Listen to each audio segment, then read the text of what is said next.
रुक करेंगे एक और बड़ी खबर का जो सिरसा से ही सामने आ रही है। यानी सिरसा में बड़े धमाके को नाकाम किया गया। यानी जो हमला पाकिस्तान की तरफ से किया जा रहा था, यानी जो कोशिश की जा रही थी, उसको भारतीय सेना ने नाकाम कर दिया। पाक की ओर से दागी गई मिसाइल को न्यूट्रलाइज किया। ये सूत्र भी बता रहे हैं इस तरीके की खबर। रात करीब 12:15 बजे धमाकों की आवाज सुनाई दी और सिरसा में पाकिस्तान की तरफ से ये नापाक कोशिश की गई। हालांकि खबरें कुछ ऐसी भी है कि इसको दिल्ली की तरफ छोड़ा जा रहा था, लेकिन सेना ने बहुत ही बहादुरी के साथ, बहुत ही स्मार्टनेस के साथ इस हमले को नाकाम कर दिया। हालांकि ये जो जब हमला ये नाकाम किया गया तो इसके जो अवशेष थे वो पड़े खेत में। तो ये कुछ तस्वीरें हैं। देखिए जो लोगों के घरों के सीसीटीवी होंगे, उससे साफ तौर पर पता चला जब सेना ने इसको नस्तेनाबूद किया, यानी इस ड्रोन को जवाबी कार्रवाई में न्यूट्रलाइज किया। तो उस दौरान की कुछ ऐसी तस्वीरें आई। जाहिर तौर पर कुछ स्पार्क होता हुआ भी दिख रहा है और कुछ ऐसे सीसीटीवी भी सामने आए हैं। और इसी को लेकर हमारे सहयोगी सुरेंद्र जवाब भी दे रहे थे। सुरेंद्र, जो हमने वीडियो दिखाई और जिस खबर का हमने जिक्र किया, क्या वो यही खबर है जो अभी हम देख पा रहे हैं? जी बिल्कुल, देखिए जो तस्वीरों में दिखाई दे रही है, बीती रात को लगभग 12:15 बजे का समय था। एक बड़ा धमाका होता है, आसमान के अंदर लाल एक अंगारे दिखाई देते हैं आम जनता को। उसके बाद सहम जाती है आम जनता। लेकिन जिस तरीके से हमारे प्रशासन ने कहा था कि घरों से नहीं निकलना, तो घरों से नहीं निकले। लाइट सारी बंद कर दी गई थी, पूरे शहर के अंदर थे। हालांकि बीच बीच में बिजली के कट लगते रहे, लेकिन फिर भी एकजुटता दिखाई शहरवासियों ने। और उसके बाद आज सुबह ही जिस तरीके से यहाँ पता लगा कि खेतों के अंदर कुछ अवशेष पड़े हैं, और खेतों के अंदर अवशेष देखने के लिए हालांकि एक सहमे जरूर हुए हैं, लेकिन साहस है, जो साहसी है हमारी जनता। आप देख पा रहे हैं कि पीछे किस तरीके से यहाँ पर आम जनता यहाँ पर देखने के लिए पहुंची है। लेकिन भारतीय वायु सेना के जिस तरीके से जितनी प्रेज की जाए उतनी कम है, क्योंकि इन एयर ही डिफ्यूज करना एक बड़ी बात है। और भारतीय वायु सेना ने इन एयर ही डिफ्यूज किया और उसके बाद अवशेष भी ऐसी जगह पर गिराए गए जहां पर ना कोई आबादी है, ना कोई बच्चा है, ना कोई बूढ़ा है।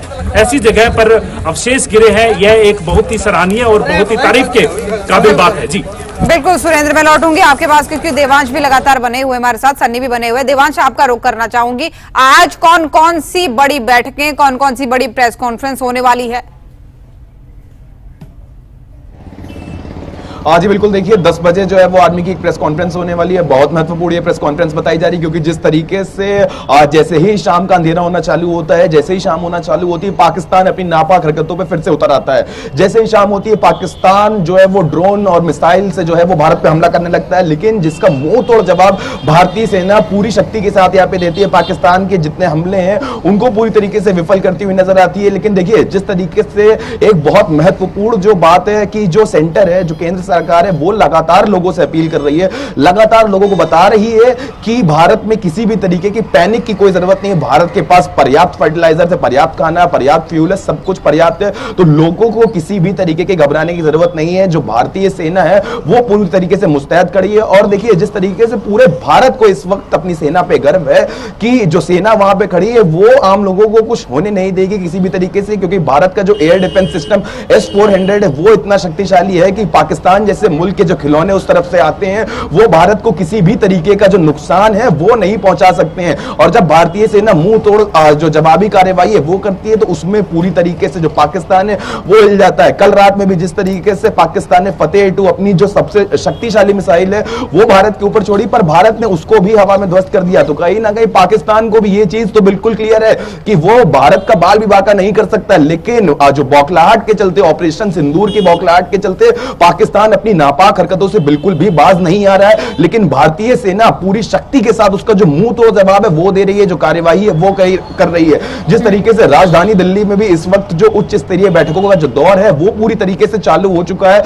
लगातार जो आप देख रही हो कि विदेश जो मंत्रालय है वो भी मीटिंग कर रहा है, जहां पे प्रधानमंत्री नरेंद्र मोदी भी पल पल का जो अपडेट है वो ले रहे हैं। जिस तरीके से रात में पाकिस्तान भारत पे हमला करने की नापाक कोशिशें करता है, उस वक्त भी प्रधानमंत्री पीएम आवास में बैठ के जो पल पल का अपडेट है वो लेते लेते हैं, रात में तीनों सेनाध्यक्षों के साथ जो बैठक है वो करते हैं। अभी भी जो एनएसए अजीत डोभाल है उनके साथ बैठक करी, जो पूरी ब्रीफिंग है, पल पल का जो अपडेट है प्रधानमंत्री मोदी अपने साथ वो रख के चल रहे हैं और पाकिस्तान को किस तरीके का मुंह तोड़ जवाब देना है उसकी पूरी खुली छूट प्रधानमंत्री मोदी ने इस वक्त सेना को दे रखी है और सेना यहां पे पाकिस्तान को मुंह तोड़ जवाब देने में सक्षम भी है। जी बिल्कुल, और शासन प्रशासन कहे या फिर सरकार कहे, उनकी चौकसी भी हम देख सकते हैं और एक्टिवनेस भी देख सकते हैं, जिस तरीके से अलर्ट रह के लगातार उनकी तरफ से कोशिशें की जा रही है। मैं रुक करूंगी सन्नी, अब आपका बीती रात जो 26 शहरों पर हमले करने की कोशिश की गई उसको लेकर खबर यह थी कि भारतीय सेना की तरफ से 4 एयरबेस जो है वो नस्तेनाबूद किए गए पाकिस्तान के, उसमें रावलपिंडी भी शामिल है। तो कितना बड़ा नुकसान और झटका ये पाकिस्तान के लिए हो सकता है? जी देखिए ज्योति, जब 26 शहरों पर ड्रोन और मिसाइलें दागी गई पाकिस्तान द्वारा, तब S-400 में उन सभी मिसाइलों और ड्रोनों को नास्ते नाबूद है वो कर दिया। हालांकि जिस तरह से हमारे सहयोगी बता रहे थे सुरेंद्र और देवांश की, एक फतेह 2 जो हैवी मिसाइल है, ब्लास्टिक मिसाइल है, उसको दागा गया दिल्ली की तरफ, उसे सिरसा में डिस्ट्रॉय कर दिया गया। उसके बाद भारत का रिटेलिएशंस है वो देखने को मिला। भारतीय कड़ी कार्रवाई है वो पाकिस्तान में की 4 एयरपोर्ट्स, एयर स्ट्रिप्स को उड़ा दिया, जहां से लॉन्च पैड है, जहां से जेट पाकिस्तान के वो हवा में उड़ते हैं, उनको बिल्कुल ध्वस्त है वो कर दिया। खासकर पीओके का जितना भी एरिया जहां पर आतंकवादी गतिविधियां चल रही हैं उसको बिल्कुल नास्ते नाबूद है वो कर दिया गया। हम तो ये कह रहे हैं, ये कह सकते हैं कि अब आतंकवादियों के पास छिपने के लिए ठिकाने नहीं है, बंकर्स में है वो छिप रहे हैं। मसूद हाफिज सैयद लगातार अपनी जान के लिए भीख मांगता हुआ नजर आ रहा है। तो हम कह सकते हैं कि जैसे ही 26 शहरों पर ड्रोन और मिसाइलें दागी गई पाकिस्तान द्वारा, उनको नस्ते नाबूद किया गया भारतीय सेना द्वारा, उसके बाद एक बड़ा अटैक है वो पाकिस्तान पर देखने को मिला। 4 एयरपोर्ट, एयर स्ट्रिप्स हैं वो खत्म कर दी गई भारतीय वायुसेना द्वारा पाकिस्तान में और पीओके में। तो हम कह सकते हैं लगातार एक बड़ी कार्रवाई है वो कर रहा है। हालांकि अभी तक युद्ध की औपचारिक घोषणा है वो भारत द्वारा नहीं की गई है, लेकिन हमारे पास जो सूचना आ रही है ज्योति कि पाकिस्तान ने भारत के खिलाफ युद्ध की औपचारिक घोषणा है वो कर दी है। मसूर नाम से एक ऑपरेशन है वो इसके उन्होंने इस युद्ध का नाम है वो दिया है, लेकिन भारत ने अभी तक औपचारिक घोषणा है वो नहीं की है। अब लगातार प्रधानमंत्री नरेंद्र मोदी, सीडीएस, रक्षा मंत्री, एनएसए लगातार मीटिंगों का दौर है वो कर रहे हैं। अभी 10 बजे एक अहम प्रेस कॉन्फ्रेंस है वो होने वाली है, उसके बाद स्थिति स्पष्ट है वो भारतीय सेना करती हुई नजर आएगी। जी बिल्कुल, जाहिर तौर पर वो नजर आएगी और काफी महत्वपूर्ण भी ये प्रेस कॉन्फ्रेंस है। और इसी को लेकर बड़ी खबर सामने आ रही है, बहुत बड़ी खबर ये सामने आ रही है कि आर्मी की प्रेस कॉन्फ्रेंस होनी है आज सुबह 10 बजे। तो ये बड़ी खबर आपको बता दें, भारतीय सेना की प्रेस कॉन्फ्रेंस होने वाली है, सेना और एमईए की ये ज्वाइंट ब्रीफिंग होगी। तो ये बड़ी खबर आपको बता रहे हैं, प्रेस कॉन्फ्रेंस होगी और जानकारी ये है कि सुबह 10 बजे जब ये प्रेस कॉन्फ्रेंस होगी तो ऑपरेशन सिंदूर को लेकर, जिसकी बात कही गई थी कि ये खत्म नहीं बल्कि जारी है ऑपरेशन सिंदूर, इसको लेकर महत्वपूर्ण सूचना दी जाएगी, यानी जानकारी दी जाएगी सभी को। तो ये जो प्रेस कॉन्फ्रेंस होनी है एमईए और सेना की ज्वाइंट, इसी को लेकर ये खबर है सुबह 10 बजे होगी। और सहयोगी क्योंकि हमारे साथ लगातार दिल्ली से बने हुए हैं देवांश, जैसा कि आपने भी जिक्र किया था कि प्रेस कॉन्फ्रेंस होने वाली है, तो एमईए और सेना की ये ज्वाइंट प्रेस कॉन्फ्रेंस है, क्या जानकारी इसमें दी जा सकती है? जी बिल्कुल, देखिए जो 10 बजे का वक्त है वो सुनिश्चित किया गया है कि एमईए और सेना की जो संयुक्त प्रेस कॉन्फ्रेंस है वो होनी है। बहुत ही महत्वपूर्ण है प्रेस कॉन्फ्रेंस, क्योंकि एक आंकड़े जिस तरीके से ज्योति लगातार देखिए जो सेना है जब भी कोई प्रेस कॉन्फ्रेंस करती है तो वो वीडियोस दिखाती है, वो सबूत दिखाती है कि किस तरीके से जब ऑपरेशन सिंदूर को अंजाम दिया गया, उसके बाद भी जो ब्रीफिंग हुई थी उसमें साफ तौर पर जो वीडियोज है वो दिखाए गए कि भारतीय सेना किस तरीके से पीओके के अंदर घुसती है और जो 9 आतंकी ठिकाने हैं वहां पर हमला करती है। किसी भी तरीके की जनता को या मिलिट्री टारगेट को वहां पे भारतीय सेना टारगेट नहीं करती है। तो इसी तरीके की एक बहुत महत्वपूर्ण प्रेस कॉन्फ्रेंस आज होने वाली है। लेकिन एक बात बहुत जरूरी है, जिस तरीके से पाकिस्तान यहां पर हमला कर रहा है, जिस तरीके से सेना ने भी बताया और आज भी ये बात अवश्य होगी प्रेस कॉन्फ्रेंस में कि पाकिस्तान एक बेशरम मुल्क इस तरीके से हमला करता है कि जब वो पाकिस्तान पे भारत पे मिसाइलें छोड़ता है तब वो अपने जो सिविल एयरबेस है उसको बंद नहीं करता है। जिस तरीके से कल भी सेना ने हमें प्रेस कॉन्फ्रेंस में बताया कि जब पाकिस्तान ने भारत पे हमला करने की कोशिश करी तब उसने अपने जो एयरबेस है उसको बंद नहीं कर रखा था, उनके जो सिविलियंस हैं उनको ढाल की तरह वो यूज कर रहा था, क्योंकि पाकिस्तान जानता है कि भारत एक ऐसा मुल्क है जो किसी भी आम जनता को निशाना नहीं बनाएगा, किसी भी आम नागरिक को निशाना नहीं बनाएगा, किसी निहत्थे को निशाना नहीं बनाएगा। तो पाकिस्तान जो इस वक्त बेशर्मी की जो सारी हदें हैं वो पार कर चुका है, जो सिविलियंस को यहां पे ढाल बना के मिसाइल और ड्रोन छोड़ने में लगा हुआ है। तो यही सारी जो एक इंपॉर्टेंट इंफॉर्मेशन है वो आज सेना देगी, एक आंकड़े सेना देगी और सेना दिखाएगी किस तरीके से पाकिस्तान इस वक्त भी अभी अपनी नापाक हरकतों से बाज नहीं आ रहा है। लेकिन जो भारतीय सेना है वो इतनी सशक्त है कि पाकिस्तान जैसे मुल्क को भारत के सामने कभी भी टिकने नहीं देगी। और यही सबसे बड़ा फर्क है पाकिस्तान और भारत के बीच कि भारत ऐसी स्थिति में आने के बावजूद भी न्यायोचित है, न्याय संगत है और पाकिस्तान अपने आतंक का परिचय दे रहा है। एक तरफ वो कहता है कि हम शांतिप्रिय देश भी हैं, एक तरफ वो ये भी कहता है कि भाई नहीं, हम आतंक को 30 सालों से समर्थन कर दे रहे हैं और यहां तक कि बड़े बड़े अमेरिका जैसे देशों को भी हम इसके लिए आतंकवाद सप्लाई कर रहे हैं। लेकिन अब जो है ये जो वर्तमान की स्थिति हम बताएं तो उसमें साफ तौर पर देखा जा सकता है कि एक तरफ न्यायोचित काम कर रहा है भारत, सिर्फ जवाबी हमले हैं, कोई पहला हमला नहीं हो रहा है पाकिस्तान की तरफ, लेकिन पाकिस्तान वो है कि कुछ नहीं होने के बावजूद भी पता नहीं किस बात का गुमान कहें या फिर क्या कहें कि उसे, वही बात है ना जो मैं बार बार कहती आती हूँ कि चादर नहीं है लेकिन पैर बहुत पसारने हैं। इस तरीके से ज्योति अभी आपने बताया कि अगर हम यहां बात करें कि जम्मू कश्मीर में जो पहलगाम में आतंकवादी हमला हुआ था, तो आतंकवादियों ने क्या किया था? आतंकवादियों ने सेना को निशाना नहीं बनाया था, आतंकवादियों ने इस बार पर्यटकों को निशाना बनाया था, उन मासूम लोगों को निशाना बनाया था, उन निहत्थे लोगों को निशाना बनाया था जिनका कोई भी कसूर नहीं था। और इस वक्त पाकिस्तान क्या कर रहा है? पाकिस्तान की सेना क्या कर रही है? पाकिस्तान की सेना भी निहत्थे लोगों को, सिविलियंस को, रिहायशी इलाकों को निशाना बना रही है। यहां पर अगर हम बात करें जितने भी सीमावर्ती क्षेत्र है, जम्मू की बात कर लें, पठानकोट की बात कर लें यहां पे पंजाब की जितने भी सीमावर्ती क्षेत्र, तो पाकिस्तान हमारी सेना का जवाब नहीं दे पा रहा है। तो पाकिस्तान क्या कर रहा है? पाकिस्तान हमारे रिहायशी इलाकों को टारगेट कर रहा है, पाकिस्तान हमारी आम जनता को नुकसान पहुंचाने की जो कोशिश है वो कर रहा है। लेकिन भारतीय जो एयर डिफेंस है वो इतना मजबूत और मुस्तैद है कि पाकिस्तान की सारी हिमाकतों को पूरी तरीके से यहां पे नेस्तनाबूद कर रहा है। लेकिन जो ये सोच है पाकिस्तान के आतंकवादियों की और पाकिस्तान की सेना की, ये एक आतंकवादी सोच है। ये सीधे सीधे तौर पर देखिए जिस तरीके से पहलगाम में हमला होता है वो भी पर्यटकों पे होता है, सेना जब हमला करती है पाकिस्तान की वो भी सिविलियंस पे करती है। तो ये सीधे तौर पे पूरी दुनिया के सामने पाकिस्तान बोल रहा है कि पाकिस्तान एक आतंकवादी मुल्क है। जी बिल्कुल। अब मैं रुक करना चाहूंगी सुरेंद्र आपका, क्योंकि आप उसी जगह पर खड़े हैं जहां बीती रात ये धमाका हुआ था और सेना ने इस नापाक जो इरादा था पाकिस्तान का उसे नाकाम किया था। तो ऐसे में उसी जिसके बताया जो जा रहा है कि जो फतेह 2 मिसाइल थी जो दागी गई थी, जिसका टारगेट भले ही दिल्ली था लेकिन उसको सेना ने पहले ही नाकाम कर दिया, क्या ये था? किस तरीके का नुकसान हो सकता था अगर ये खुदा ना खास्ता यहां पड़ जाता तो? जी देखिए, पाकिस्तान लगातार बुज़दिली दिखा रहा है, अपनी गिद्दड़ बबकी के द्वारा देश को डराने की कोशिश कर रहा है, लेकिन उसे यह पता नहीं है कि पिछले 3 दिन के अंदर जिस तरीके से पाकिस्तान का नुकसान हो रहा है, हालांकि भारत की जो सेना है उन्होंने एक बार भी ऐसा नहीं होने दिया कि उनके कोई भी जो मनसूखे हैं वो कामयाब हो सके। सिरसा की बात करें तो सिरसा का जो जहां पर यह अवशेष गिरा है, आप देख पा रहे हैं कि भारतीय वायु सेना ने बिल्कुल शहर के ऊपर से निकल रहा था, लेकिन यह अवशेष यहां पर गिरा है जो बिल्कुल खेतों के अंदर गिराया गया है। हालांकि इतनी हाई टेक्निक है हमारी भारतीय वायु सेना की कि क्षेत्र के अंदर, किसी भी रिहायशी क्षेत्र के अंदर नहीं गिरने दिया। इसके पास ही एक स्कूल है, लगभग आधा किलोमीटर की दूरी पर एक स्कूल है, वहां पर भी गिर सकता था।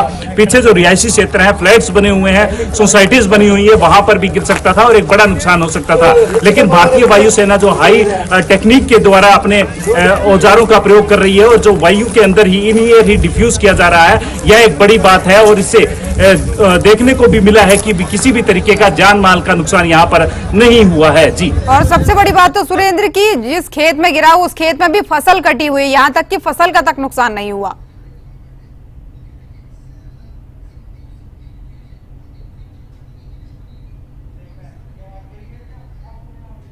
सुरेंद्र की आवाज मुझ तक नहीं पहुंच पा रही है। चलिए ठीक है, रुक करेंगे सुरेंद्र का। चलिए ठीक है सुरेंद्र, आपका रुक करूंगी मैं क्योंकि आपकी आवाज सही से नहीं पहुंच पा रही है। सन्नी, आपका रुक करना चाहूंगी। हम बात जो कर रहे थे कि जो मिसाइल, जिसकी बात मैंने सुरेंद्र से भी की थी कि फतेह 2, क्या है ये मिसाइल आपके पास? अगर इसके बारे में कुछ जानकारी हो तो जरूर बताइएगा। क्या ये वही मिसाइल था जो चाइना की तरफ से उसको दिया गया था?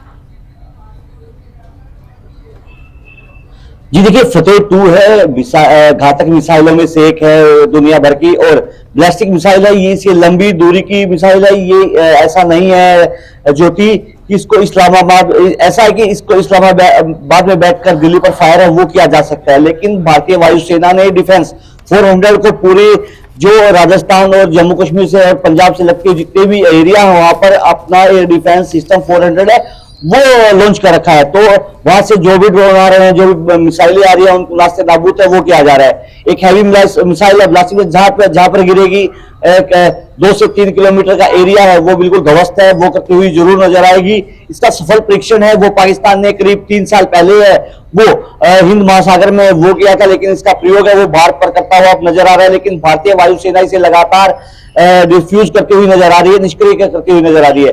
उसके अलावा पाकिस्तान के पास PSL है, फतेह 2 है, फतेह 1 है। उनका इस्तेमाल जब शुरुआती युद्ध के शुरुआती दौर में ही होने लगा तो समझ लीजिएगा पाकिस्तान खत्म है। अब उसके पास हथियारों की कोई खेप नहीं बची है।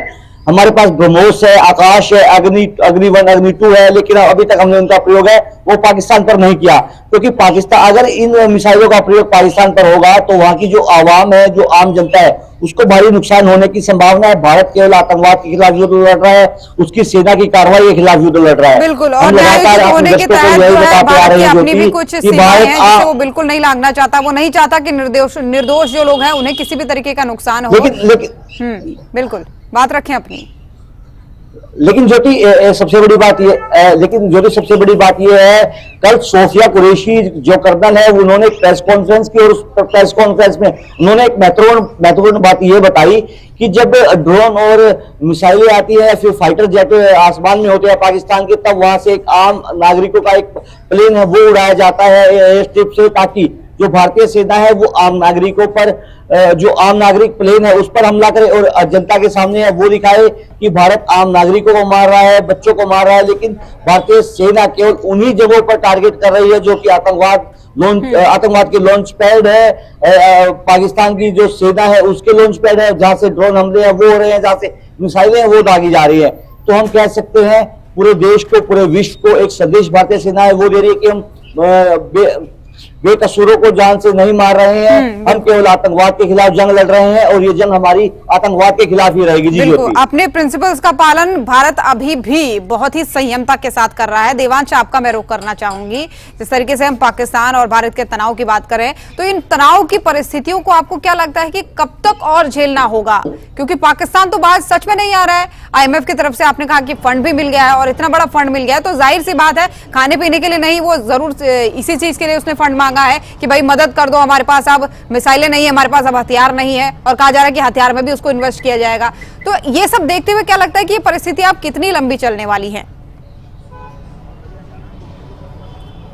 जी बिल्कुल ज्योति, देखिए जिस तरीके से भारत और पाकिस्तान के बीच में इस वक्त तनाव जो है वो बिल्कुल चरम पे है, और पाकिस्तान एक ऐसा मुल्क है, देखिए जिस तरीके से अभी मैंने बताया था कि जब पाकिस्तान हमला करता है तो वो अपने सिविलियंस को ढाल बनाता है। तो ये जो फंड है वो पाकिस्तान अपनी जनता के लिए नहीं मांग रहा है, पाकिस्तान यहाँ पे ये जो जंग है उसके लिए मांग रहा है। पाकिस्तान ये जो फंड है ये आतंकवाद के लिए मांग रहा है, क्योंकि लगातार जो पाकिस्तान है वो जैसे ही शाम का अंधेरा चालू होता है वो भारत पे हमला करना शुरू कर देता है। तुर्की कनेक्शन जो है वो इस जंग में बीच में कहीं ना कहीं शामिल होता हुआ दिखाई दे रहा है। जो ड्रोन्स पाकिस्तान यूज कर रहा है वो तुर्की के, ये सामने सबके सामने आ रहा है। जिस तरीके से यहाँ पे भारत पाकिस्तान के बीच में तनाव बढ़ रहा है, पाकिस्तान अपने अंतर्राष्ट्रीय सहयोगियों से भीख मांग रहा है। 8,500 करोड़ का जो फंड है वो उसको IMF से मिल जाता है। तो ये जो तनाव है ये कहीं ना कहीं अभी खत्म होता हुआ तो नहीं दिखाई दे रहा है, क्योंकि भारत की तरफ से ऐसा कोई भी ऐलान नहीं किया गया है। जो भी कर रहा है वो पाकिस्तान कर रहा है, भारत की तरफ से सिर्फ जो मुंहतोड़ कार्यवाही है, मुंहतोड़ जो जवाब है वो दिया जा रहा है। क्योंकि जिस तरीके से पाकिस्तान हमारे रिहायशी इलाकों को, पाकिस्तान हमारी आम जनता को टारगेट करने की कोशिश कर रहा है, तो भारत सिर्फ उसका जो मुंहतोड़ जवाब है वो दे रहा है। लेकिन भारत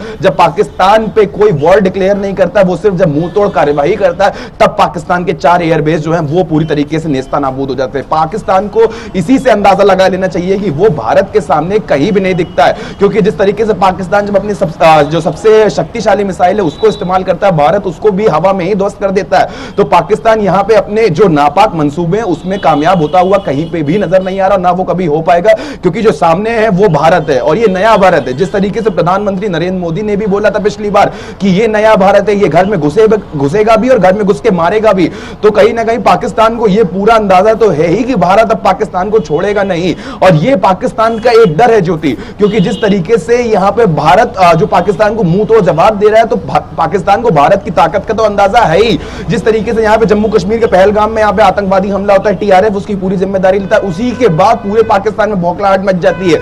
जब कोई ऐसी बात ही नहीं हुई थी, जंग की बात नहीं हुई थी, तब पाकिस्तान इमरजेंसी लगाने की बात कर रहा था, अपनी सेना पे एलओसी पे उसने जो सैन्य बल है वो पूरी तरीके से दुगना कर दिया। तो पाकिस्तान के अंदर ये डर है कि भारत पूरी तरीके से उसको खत्म कर सकता है, लेकिन उसके बाद भी पाकिस्तान अपनी नापाक हरकतों से बाज नहीं आता है। लगातार जो है वो भारत के रिहायशी इलाकों को टारगेट करता है, जिसको भारतीय सेना पूरी तरीके से विफल करके मुंहतोड़ जवाबी कार्यवाही में पाकिस्तान को धूल चटाती है। जी बिल्कुल, मैं रुख सुरेंद्र अब आपका करना चाहूंगी, क्योंकि जिस तरीके से देवांश भी बात कर रहे हैं कि भाई परिस्थिति वो जानता है कि उसके देश की क्या है, खाने को दाना नहीं है, लेकिन फिर भी ये हरकतें कर रहा है। तो क्या ये कहा जा सकता है कि कुछ ऐसी बड़ी अंतर्राष्ट्रीय शक्तियां उसके साथ हो सकती हैं जो उसको बैक सपोर्ट कर रही हैं, यानी अपना दिमाग उसका काम नहीं कर रहा है, चलाया जा रहा है, इस तरीके से कुछ कहा जा सकता है क्या? बिल्कुल, देखिए पाकिस्तान बेवकूफ़ी और बुद्धजली वाली हरकतें कर रहा है। हालांकि युद्ध का जो समय होता है, सेना पर आप अटैक कर सकते हैं, आप डिफेंस सिस्टम पर अटैक कर सकते हैं, लेकिन बुद्धजली दिखा रहा है। पाकिस्तान एक रिहायशी क्षेत्र के अंदर अपने ड्रोन के द्वारा, अपने मिसाइल्स के द्वारा प्रयास कर रहा है। हालांकि कोई भी प्रयास उनका कामयाब नहीं हुआ है, कोई भी प्रयास उनका सिरे पर नहीं चढ़ पाया है। लेकिन जिस तरीके से आप बात कर रहे हैं कि कोई भी जो बड़ी शक्तियां हैं उसके पीछे हो सकती हैं, तो जाहिर सी बात है उनके पास ना खाने को है, ना पीने को है, और ना ही उनके पास अच्छे हथियार है। जिस तरीके से हमने देखा पिछले 3 दिन के अंदर उनके हथियार है जो बीच में डिफ्यूज हो रहे हैं, चाइनीज जो आइटम्स हैं वो बिल्कुल कामयाब नहीं नजर आ रही है उसी तरीके से। लेकिन उसके बावजूद भी यह प्रयास जारी है, पाकिस्तान प्रयास कर रहा है कि किसी तरीके से भारत पर हमले किए जाए। तो जाहिर सी बात है कि कोई उनके पीछे एक बड़ी शक्ति हो सकती है, लेकिन क्या शक्ति है? लेकिन जिस तरीके से चाइना की बात की जा रही थी, किसी अन्य देशों की भी बात की जा रही थी, लेकिन साफ तौर पर जिस तरीके से पिछले दिनों के अंदर जो मीटिंग्स हुई हैं, यूएनओ की मीटिंग हुई है, उसके अंदर भी पाकिस्तान को कुछ खास तवज्जो नहीं मिली। लेकिन जो अंदर खाते हैं, जो उग्रवाद को है, जो आतंकवाद को है बढ़ावा दे रहा है, वो शक्तियां जरूर हो सकती है पाकिस्तान के पीछे, लेकिन उनके पास खाने पीने को है नहीं। लेकिन बारूद के लिए, असले के लिए जरूर कहीं ना कहीं से फंडिंग मिलती हुई नजर आ रही है। जी बिल्कुल ठीक है, मैं रुख नरेश अब आपका करना चाहूंगी, आपकी जगह सन्नी आपका रुख करना चाहूंगी, क्योंकि हम बात आपसे इससे पहले कर रहे थे कि जो 4 एयरबेस थे भारत ने नस्ते-नाबूद कल बीती रात किए, तो उनमें वो एक तो कौन कौन से थे वो भी बताइएगा, और उससे पाकिस्तान को नुकसान कितना हुआ ये भी बताइएगा, क्योंकि बचा कुछ जो उसके पास असला या फिर हथियार है उसमें से भी अब डेली के डेली वो कुछ ना कुछ खो रहा है। जी देखिए, जब ऑपरेशन सिंदूर भारत की तरफ से वो किया गया, उसके बाद पहली ही रात यानी कि अगले दिन पाकिस्तान ने अपनी लगभग 40% शक्ति है वो भारत को मिट्टी में मिलाने के लिए वो कर दी। लेकिन भारतीय जो एयर डिफेंस सिस्टम है S-400, उसने अपना जलवा है वो दिखाया, और पाकिस्तान की लगभग 40% जो शक्ति है उसको नास्ते-नाबूद है वो कर दिया। और अब धीरे धीरे कभी इक्का दुक्का जो ड्रोन है वो भेज देता है, कभी इक्की दुक्की मिसाइल है वो पाकिस्तान की तरफ से वो दागी जा रही है। लेकिन कल जैसे शाम होते होते लगभग जैसे ही अंधेरा हुआ उत्तर भारत में, वैसे ही एक तरह से ड्रोनों का सिलसिला है वो शुरू हुआ। लगभग 26 शहरों में लगभग 300 के आसपास जो ड्रोन है, अभी उसकी जो आधिकारिक पुष्टि है वो नहीं हो पाई है सेना द्वारा कि कितने ड्रोन भारत में है वो भेजे गए थे, उनको भेजा और भारत पर अटैक करने की कोशिश है वो की गई। राजस्थान से लेकर दिल्ली तक अटैक करने की कोशिश की गई, लेकिन भारतीय सेना ने उसका मुंह तोड़ जवाब है वो दिया ज्योति। लेकिन अब ये कह सकते हैं कि पाकिस्तान धीरे धीरे अब इस युद्ध से बैकफुट पर नजर आ रहा है।